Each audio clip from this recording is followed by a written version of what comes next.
All right, Natasha, welcome to the Easy Conversations podcast. Thank you for joining me today and wanting to have this conversation with me. I'm super, super grateful and excited to talk about purpose with you today.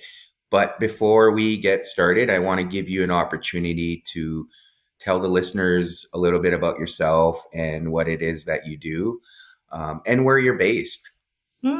Yeah, I'm in Michigan, and I've lived here since, oh gosh, I want to say like 16 years I've been here. So I'm not from here, but this is where I've been for quite a while since having my kids and all that.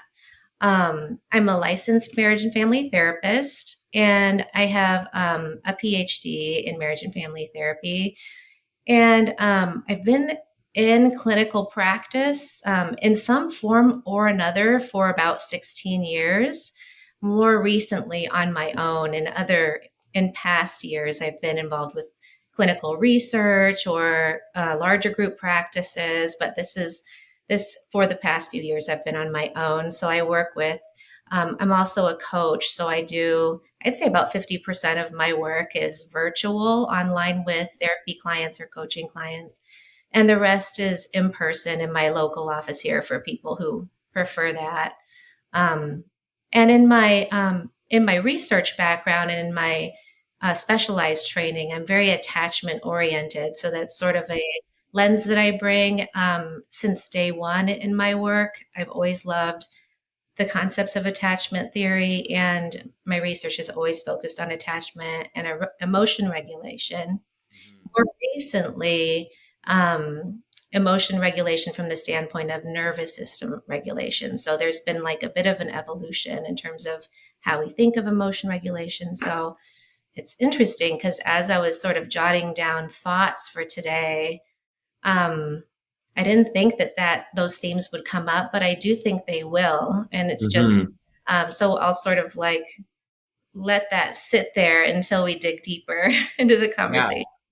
No, I appreciate that. Thank you. And yeah, attachment theory is something that fascinates me too because it's interesting how, you build these styles as a child and you continue to seek them out on a subconscious level, right? And until you don't bring awareness to it, you're not really mindful of how you've been repeating these patterns throughout your life. And you Absolutely. often manifest the same relationships as well. Is that something that, I mean, is obviously probably backed by research, but what are your thoughts around that? Yeah, it's so interesting because when we think of attachment theory, we often think about relationships, especially like romantic relationships or relationships with attachment figures. But attachment theory is really all about the internal working model, which is developed at a very young age based on the quality of our caregiver interactions with us and our early relationships there. And the internal working model is about our relationship with self, world, and others. So it includes our internal relationship with ourself, our relationship with others, which is what we tend to think about it, but also in the world. And when we talk about purpose, I feel like we're tapping into the world part of it, how Hmm. safe we feel being out there in the world, getting our message out there in the world. And it's so connected to how we feel in here in our bodies, in our relationship interiorly. So it's just really powerful as a lens to Hmm. bring to purpose, I feel like. And it's not one that you normally think of when it comes to purpose. So that's what I thought was really intriguing as I was just sort of reflecting on what we would be talking about today. Hmm. Yeah, that's such a cool perspective because I haven't really bridged the two in terms Mhm. of purpose and attachment. So that's very interesting. Mhm. Um, excuse me.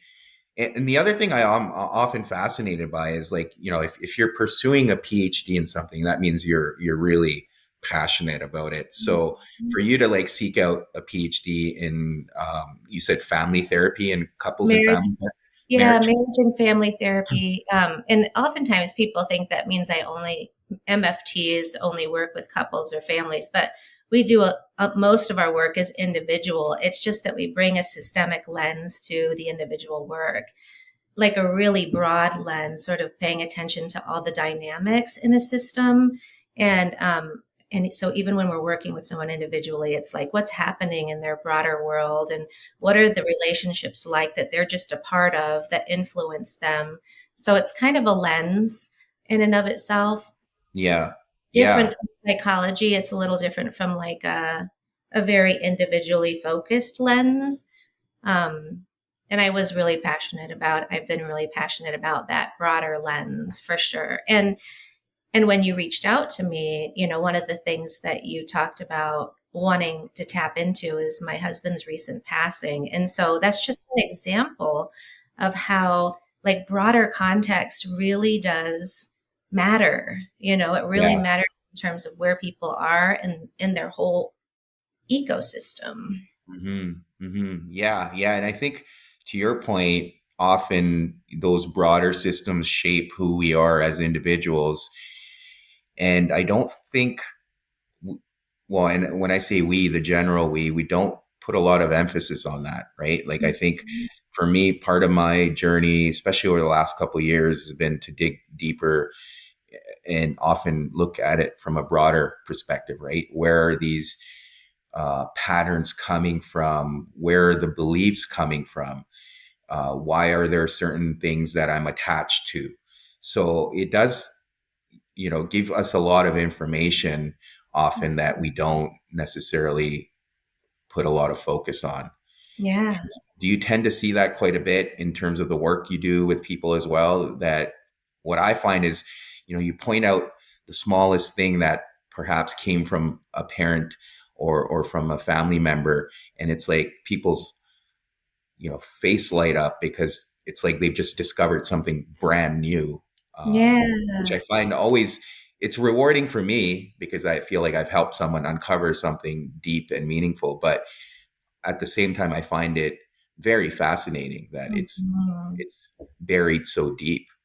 Yeah, one of the things I love to do, whether individually or as a couple, with couples, this is really powerful because you have a witness, you have someone by your side to witness your story. So I'll work with like sort of exploring the story, early life experiences of one person, and then the other if it's a couple. But while I'm focused on the one, the other person is just sort of bearing witness to the whole thing. And they're hearing some things that they may have never known about the other person's early life experiences. And so it's so interesting from that standpoint to sort of explore what early life relationships were like with caregivers and then pull it into the present day and show how it really is connected to the interactions between these two humans in front of me. And something that I love to do is at the beginning of each session, like check in on what's happening in the present day. You know, what did you carry in on your heart today that you want to make sure and talk about? And oftentimes it's something like, oh, we just got in a really big fight. Or if I'm working with someone individually, it's like, oh, this thing just happened with my mom or whatever. And we talk through it. But then at some point in the session, like my goal, if it feels safe, is to take a deeper dive and explore earlier life and use that as a context to show here's the early root systems of what you were just talking about. Like you literally just came in with this on your heart. And look how just in this little bit we've been talking about early life, you can see how it showed up there. And now we can go mining and pull those nuggets and those gems into the present day and take some learnings with us. It's really cool, really Yeah, powerful work. And you're right, people's eyes kind of light up like, oh, okay. And it's just sort of like going excavating and realizing that like there's something here for me. yeah, yeah, Yeah. and I think the other piece is to kind of approach those moments with compassion without judgment, right? It's easier to judge because we'll either judge the people who perhaps were responsible for that in our lives, or we'll judge our inability to show up for ourselves or whatever it is to be able to care for ourselves in those moments. So I think what I found is when we're able to detach from that and just accept it for what it is, that it was meant to happen for whatever reason. We may not see it, we may see it, but it allows us to have some compassion for ourselves or Mhm. other people too, which I think makes it a lot easier to deal with, perhaps. I don't know for sure, but I think for me, that's been the case, is just having that compassion rather than trying to judge it or being hard Mhm. on myself.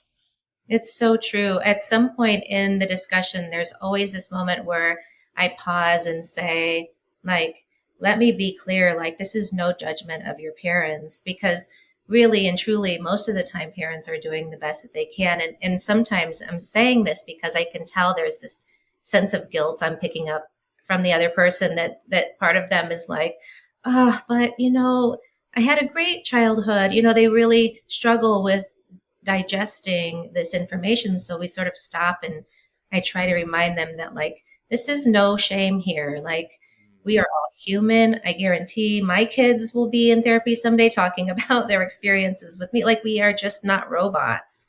Right. We're unable to fulfill every need, right?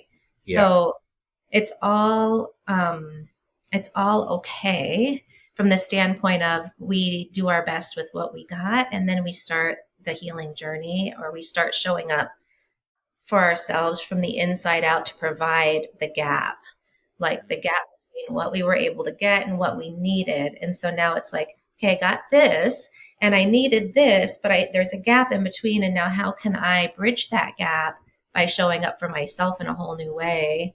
And this is when, like, the reparenting process can be really powerful, learning how to really deeply um, hold yourself in a loving and authentic place. And that's where, to me, that's so connected to purpose and some of the struggles that I've personally have had multiple times in my history. Um, like, really standing in my power when it comes to purpose. Mhm. Um, if it's okay, I'll kind of bring in the story about my husband here, because it Yeah. does really dovetail in.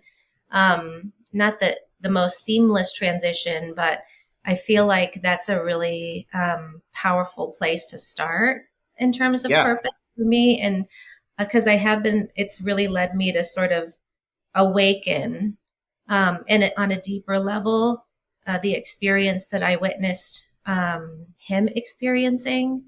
So this past August will be 1 year since he passed away. So it's fairly recent still.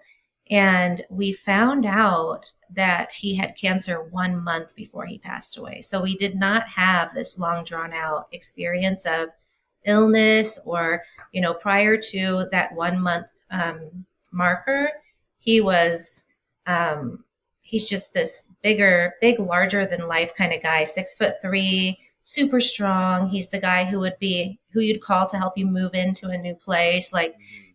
riding his Peloton. He was active. He was not sickly in any way. Like, there was no sort of warning sign.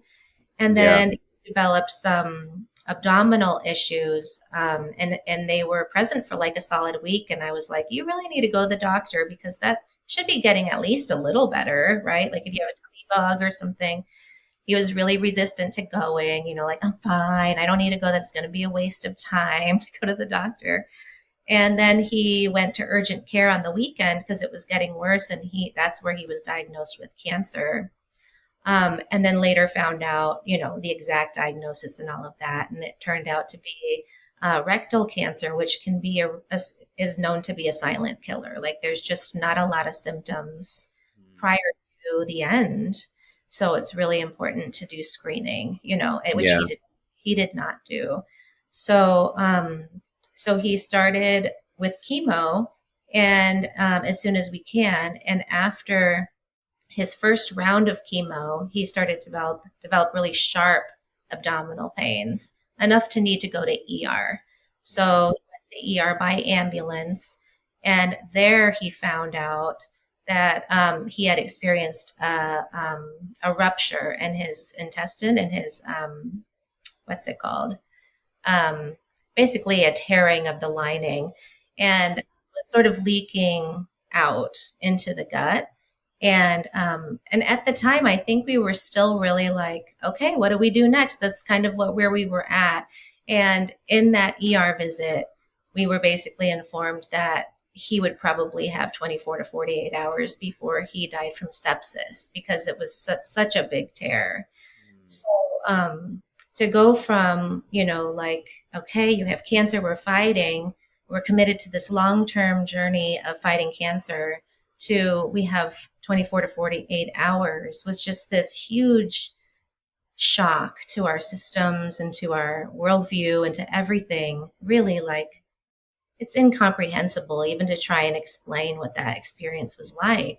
But as a witness to him, because I experienced this as a personal trauma to me, of course, too, because I'm trying to digest losing a life partner who I've been with since I was 17, and Yeah. I'm not young, so um so my experience, but witnessing his experience and really, like, you know, because I'm very empathically oriented, like I was really tuned into how is he digesting this news? Like, how does he wrap his mind around the fact that this is the end, and whatever he had hoped to accomplish or do or be, like, this is, there's no more opportunity to do that. There was this moment for me of, and really this is what haunts me today, is how did that feel?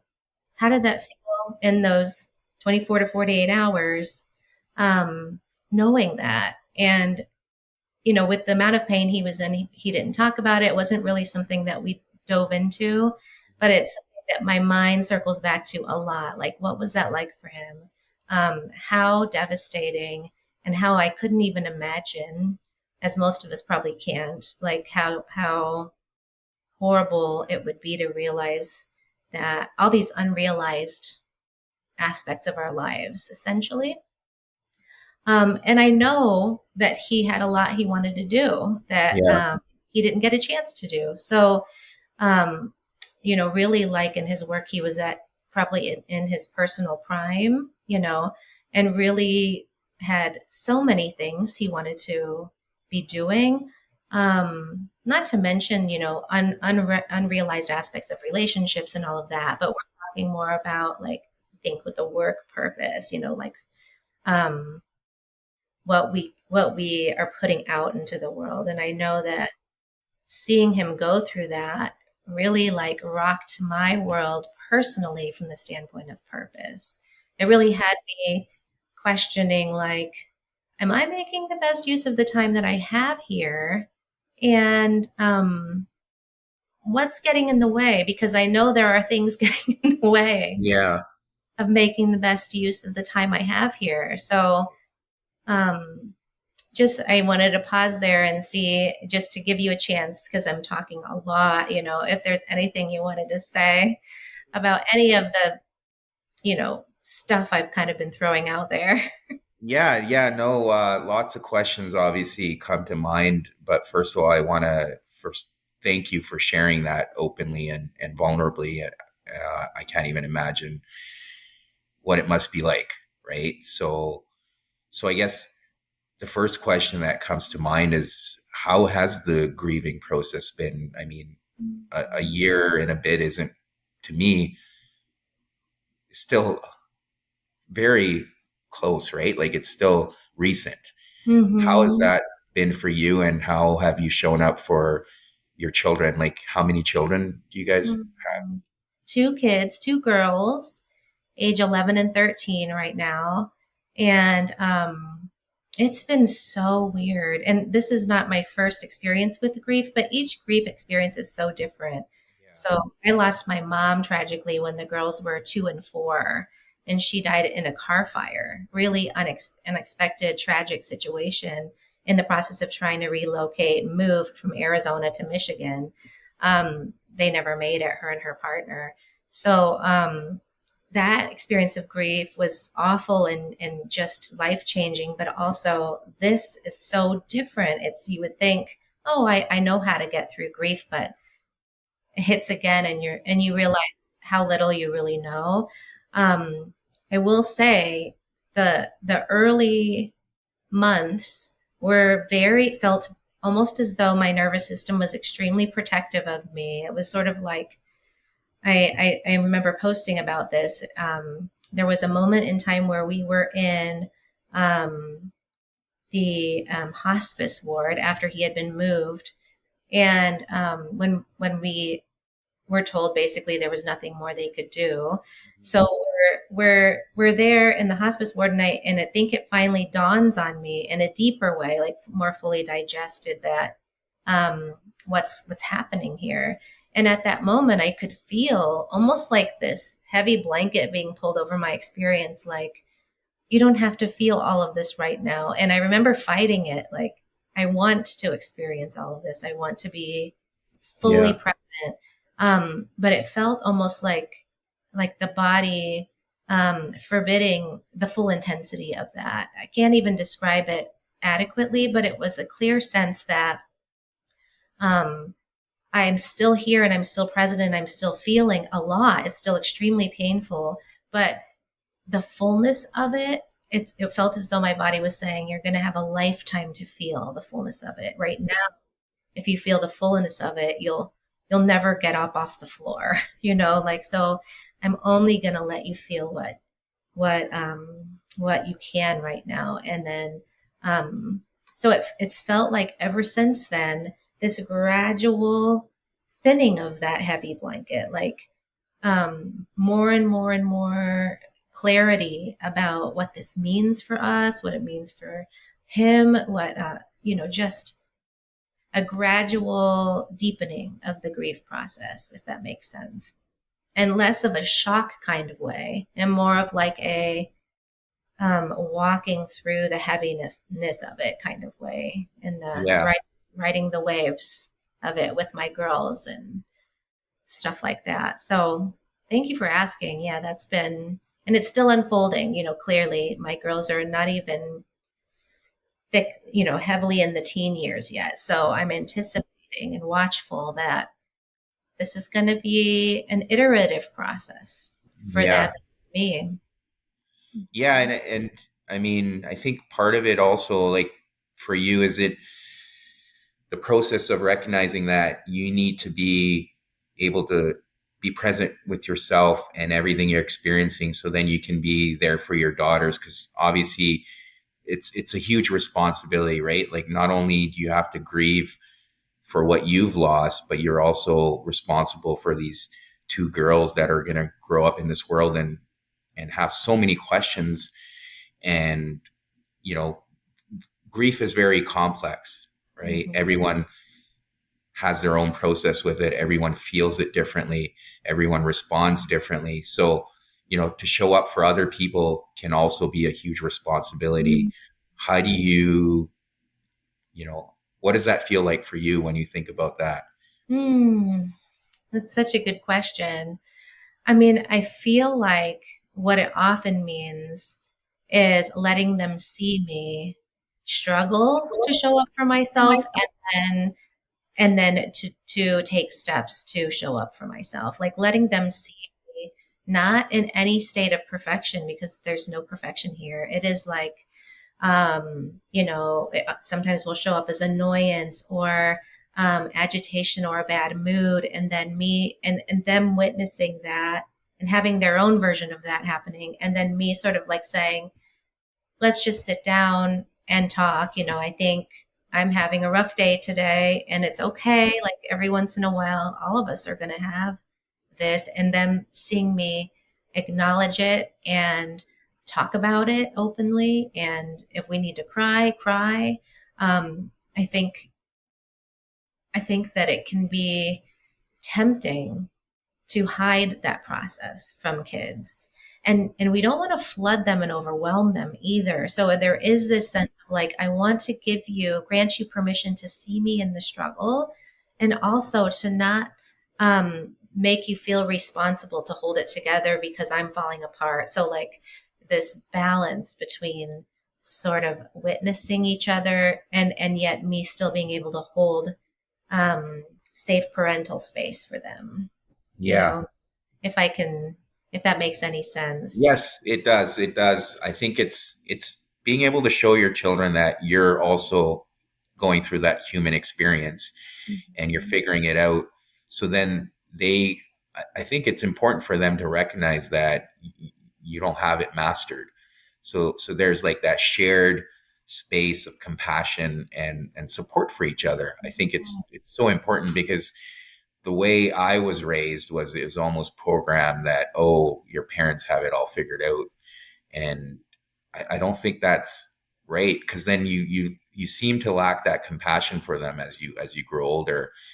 For me, it resonates because not even close, but my son recently moved with his mom to another city, and that was a very difficult Mm, experience for me. And you know, I remember his last weekend before he was moving. I mean, I still see him now, but less. But is he was not showing the emotions that I would expect to see from a child, mm, and he was going through his own process, and I had to really accept what that process was.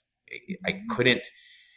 I think I had to wrap my head around the fact that I can't dictate that process for him, and I shouldn't personalize it. Like if he's not showing emotions and if he's choosing to distance himself, that's his choice, and that's how he's processing it. But at the same time, it was important for me to show that human side of myself. And at one point, I remember just being emotional and telling him how this whole experience is very difficult for me, and I just want him to know that, but I don't want him to do anything and worry about me. I'm going to figure it out. But it was just being able to have that human connection, even though he's a child. And I think that's what you're getting at with your yeah, daughters, is showing them that, hey, I'm also experiencing this yeah, in my yeah. way.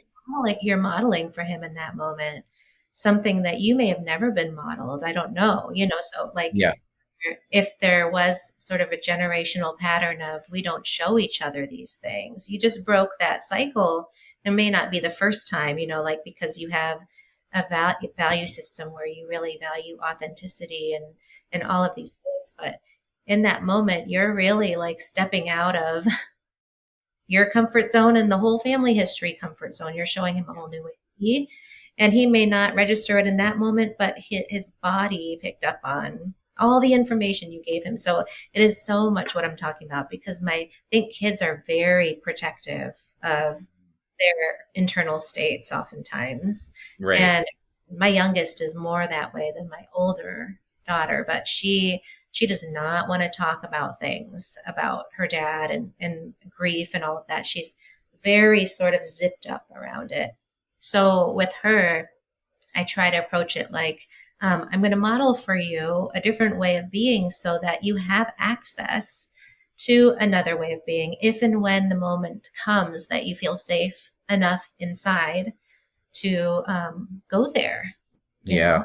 In the meantime, whatever you're doing is exactly what you need to do. Like trusting her body that right now her body is telling her this is too much. Like your son in that moment, his body might have been telling him, this is too much. Keep your armor on. If you take it off, it'll feel too overwhelming, right? And that's okay. It's Yeah. okay. Yeah. For sure. For sure. Yeah. No, thank you for building on that. And I guess another question that comes to mind is, often we're presented with these situations in life, and they can be hard, right? Mhm. And I'm not trying to compare situations, but there's often things that are handed to us, and you can sit there and wonder, like, why? Like, why is this happening? And like, how can this be happening, right? Like, even with, as you mentioned with your husband, healthy person doing all the right things, and all of a sudden just handed these cards. Mhm. What was that experience like for you, to, looking back, and how were you able to change the narrative around it? Hmm. Yeah. It's so this is I probably in the middle of doing that, and I love when I get a chance to talk about something that I'm in the middle of because it's not going to be my answer is not going to be polished at all. Right. Of It's going to course. be an answer where it's clear I'm still sorting this out, but like sometimes I have to intentionally separate like um how could this have happened from the standpoint of his life to how it applies to my life because I struggle the most to make sense of why it happened to him for him. That what good is going to come out of it for him? He's gone, so why did did his life have to end in that way? And what kind of purpose how does that make sense for him? Hmm. For Right. me, I'm still here. So there's so much that I can tap into in terms of like, wow, someday in the future, I may look back at this as a turning point for me Hmm. in Hmm. terms of really giving me permission to make the best use I can out of the life I have left, right? Like not wasting time and knowing that like the timing is always perfect. So I don't want to give the impression that up until now it's been wasted time because we're always preparing, right? And so 10 years ago I might not have been ready, but now on the heels of what we've experienced, it's hard not to. It almost feels selfish to even consider not making the best use out of the time I have left. Like as though if Dave were here, he might be saying like, you're still there. I'm not. So you got to go out there and do the things. Like you don't have the luxury of not anymore. And I feel that it's almost like a pressure, but it's like an invitation, Yeah. a really powerful one.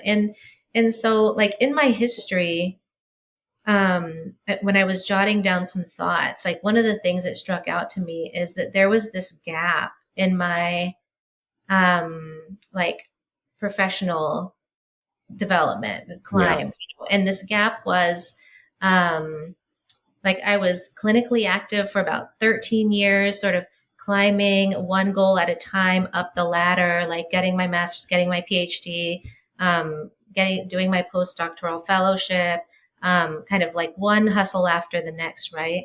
And then I feel like I kind of labeled it as the hustle and the collapse. Like it almost felt as though, and the timing was perfect because I was having kids. So it was this Yeah. gap of like, I'm going to be having kids, I'm going to be present to them, and I'm going to be slowing down. And it's when I got trained as a yoga instructor and started doing some different kinds of trainings to augment Hmm. and bringing more of a somatic element to my work. But so it was good time. But I describe it as the collapse because my mom passed away during that time. And and somewhere in that process, I feel like the hustle that I had had up to then no longer applied. And in hindsight, it's almost as though because the hustle up to that point was all about getting other people to value me. So proving my worth, all of that stuff, right? And then my mom passes away and I'm having girls, little girls, right? There's just this awareness setting in at that time where it's like, I don't want to hustle for anymore. Hmm. I don't, and what it led me to do is sort of like lose my hustle for a while. And that's why I say sort of the collapse. I was also grieving with my mom's passing, but there was a sense for me, and I was learning a lot of somatic tools. So I was finding my authentic center, and I was like, how is it that I've never really tapped into this place? And I've been making all these decisions, without having access to my center. Like, what in the world? How could I have done that? And Yeah. so it was this pause for me in terms of like, what do I do now? I don't have that hustle anymore. It was all outside of me. It was all based on earning the approval of others. And now that doesn't really resonate anymore when I'm in my center. So it took me a while to sort of land in a place of finding a new motivation source that was not hustle for worth, that was something more authentic, more inside of me, and that still had drive. Because I think once you get rid of the hustle for worth, sometimes the fuel that drives us is like gone. And it's like, well, why do anything then? Right? Like, I don't need your approval, their approval. So, like, I might as well just do the day to day with my kids, right? Which is all beautiful enough, right? And you can be really fulfilled doing that stuff. But Yeah. I felt a tug for a broader purpose, and I couldn't really find the motivation for it yet. So this process was building in me of replacing that old fuel with a new kind of fuel. And then Dave's passing just sort of like feels like, and I'm in the middle of it, it feels like jet fuel being added to that. It's like, oh, I get it now. Like, it's not about hustling for worth. It's about, helping as many people as I can while I'm here. I used to, up to then, really hold on to the knowledge that I had. And now I'm like, give it all away. Like, get it out there as much as I can without any sense that like I need to be getting a bunch of likes in reply for what I post, or Right. really just sort of like, what if I were to pass away and all the things that I've spent my whole life learning are just stuck in here? Mm.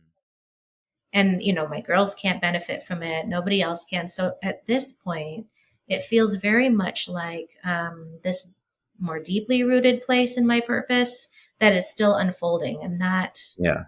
I'm not there yet, but I can feel it kicking in. Does that resonate or make sense? Yeah, I mean, everything you said resonates, and obviously we all go through different journeys.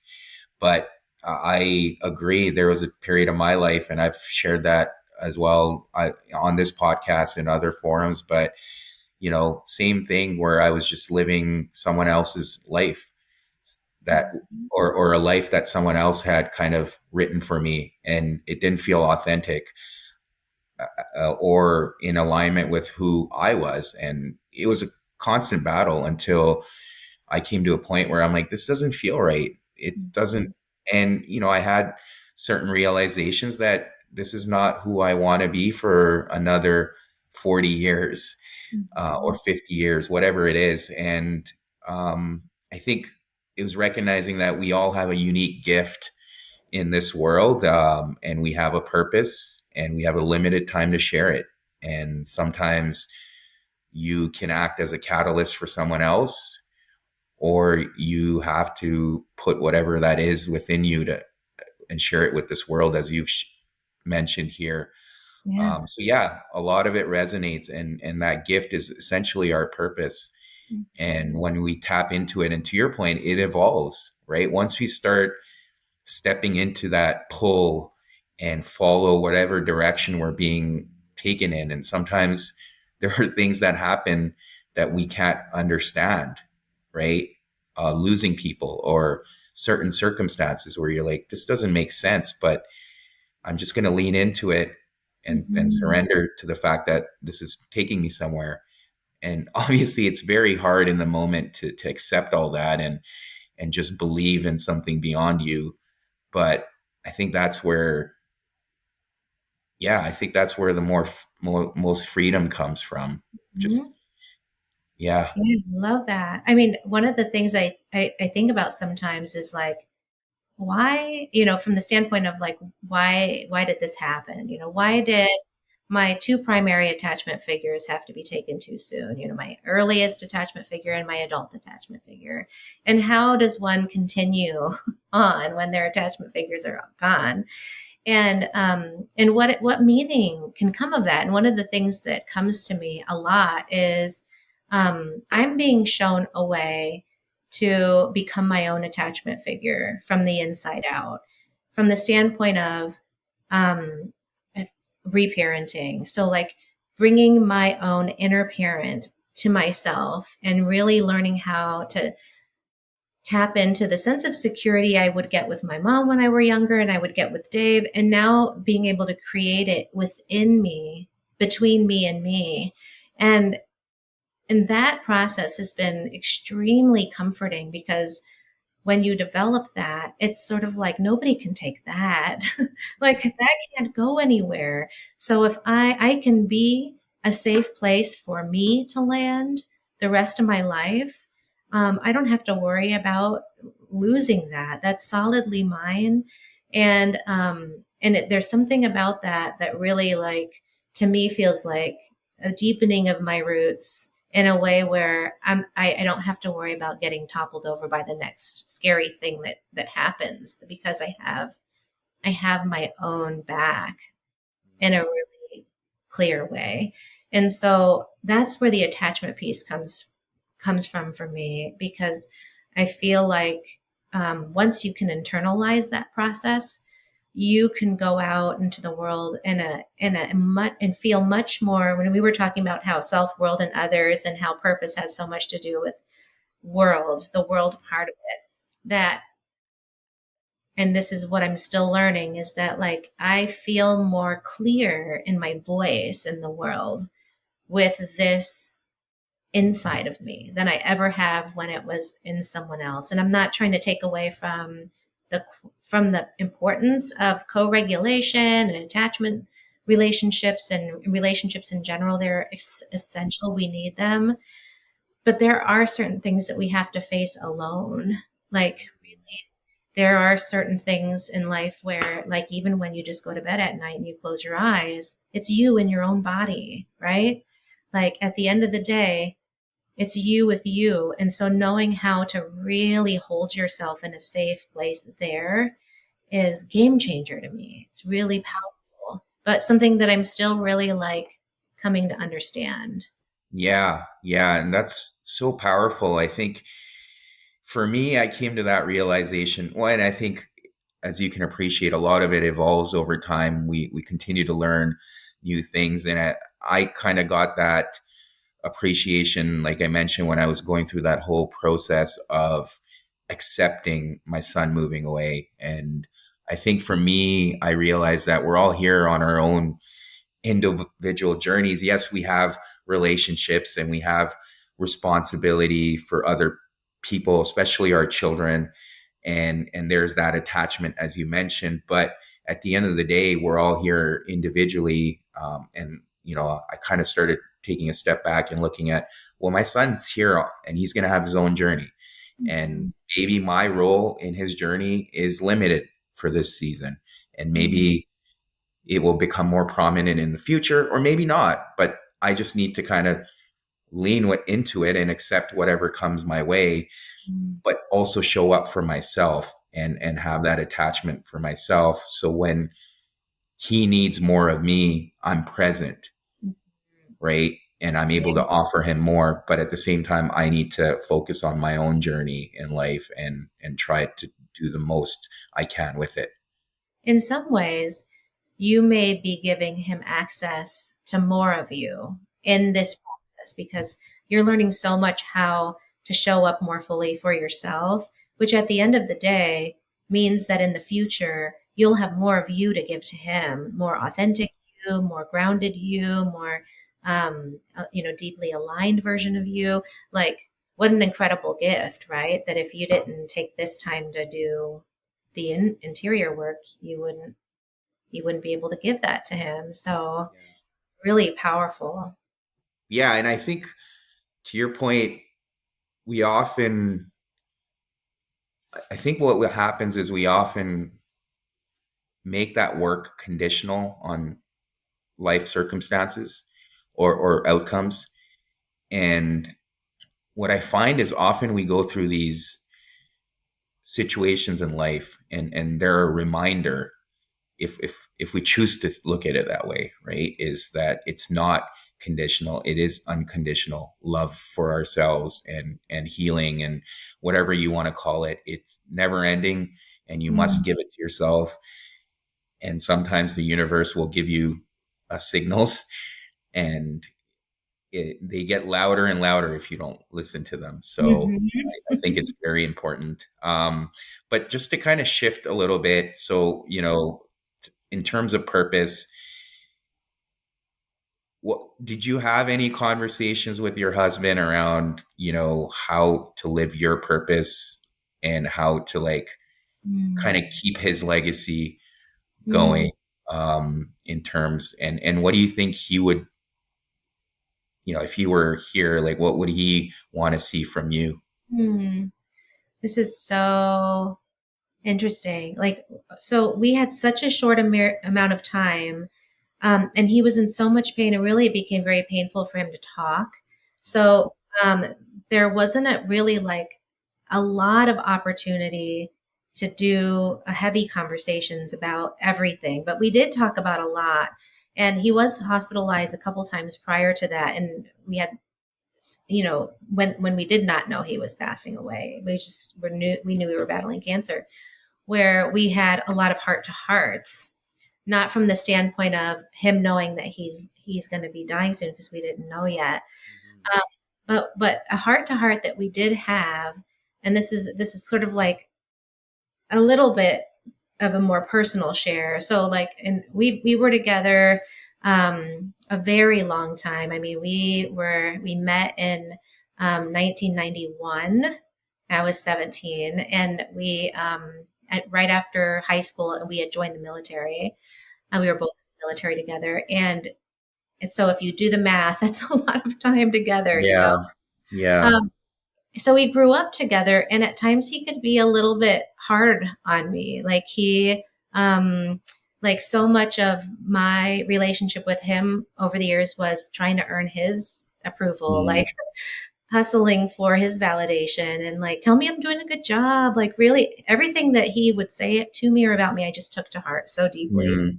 And so, at some point in time, when he was hospitalized, he was having some very intentional conversations with me, um, that felt really deeply meaningful and healing. And one of them was him saying, I know I've been hard on you, and I'm so sorry.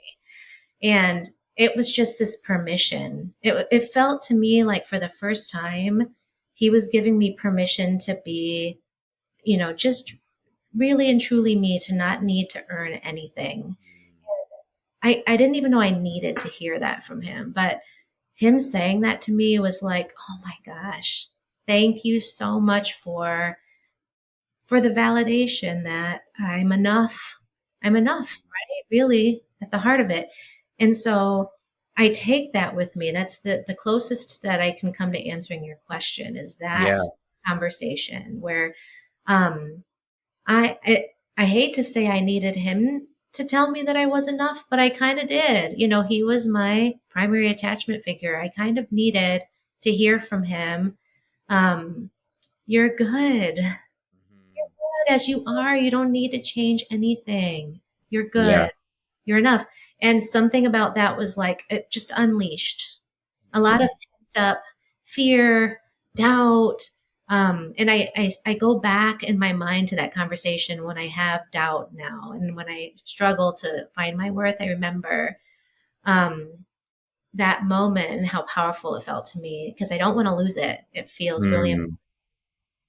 Yeah, and that's such a beautiful answer. I mean, and the way I look at it is often good or bad, certain people are sent into our lives to for a purpose as well.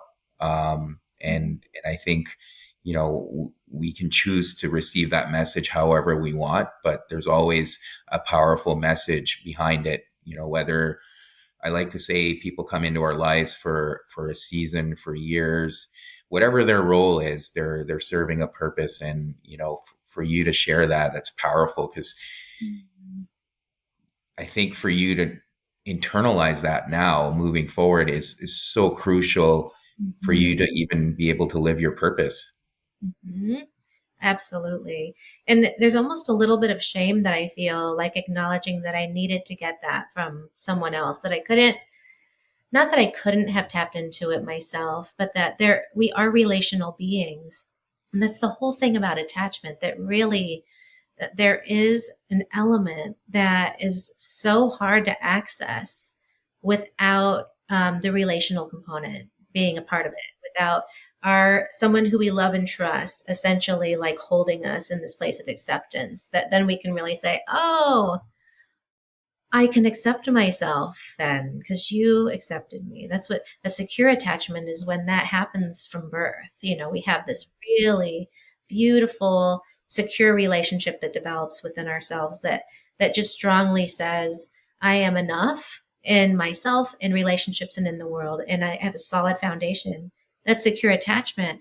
But what we don't talk a lot about is that even though many of us aren't born with secure attachments, there's a category called earned secure, where you essentially just spend your life building that security from the inside based on new relationships that you have with other people, and also new relationships that you build within yourself. And the earned secure journey is a really powerful one. And it's the one that a lot of us are on. It's like, and in that moment, he gave me a key piece of my earned secure journey, that I needed from him, I think, you know. Yeah, yeah, that's so important. And I agree with you. The earned secure attachment, as much as it feels daunting, and often, when we're struggling with attachment, we're wishing that, oh, why can't things just be easier, or just the way we want them to be, or receive the things we need. But when we're able to unlock, like, as you mentioned, the little pieces here and there and put the whole puzzle together, you kind of look back, and first of all, you're so in awe of the whole process and so grateful, because you needed to go through certain paths to get there. And, I don't want to minimize anyone's experience, but it is a powerful process. Hmm. And it's okay that it is a lifelong process. Like, this is not oh, 6 to 8 sessions and we're good. Like, it's really like this up and down trajectory of remembering who I am, forgetting who I am, remembering a little more, forgetting, and really like falling and getting back up, falling and get and but the overall trajectory being in the positive, in the growth direction, even though there are dips along the way. And when I think about that gap that I was describing in my history, like with that taking time away from the climb and then there being this collapse period, um, what comes to mind for me a lot is that we have to lose our voice in order to find our authentic vocal power. That like prior to that, I thought I had a pretty strong voice. I mean, I was really working hard in school and everything to develop that, but it wasn't mine. It really wasn't mine. And I had to lose that for a period of time to really figure out where's my own vocal power coming from, and what does that feel like and sound like, and can I create safety in my body to support it being out there in the world and it not terrify me to the point where I Yeah. shut it back down, you know. Yeah. Yeah. No, thank you for sharing that. And I just want to be mindful of time here. I feel like we can talk about this stuff forever. And, one of the things I realized, that I think I would love to have you on again to talk about attachment, if you're open to that. But Mhm. before we bring things to an end, I do have one last question. And I guess for people, I see it all the time. People are struggling to find their purpose, or just hoping to get answers.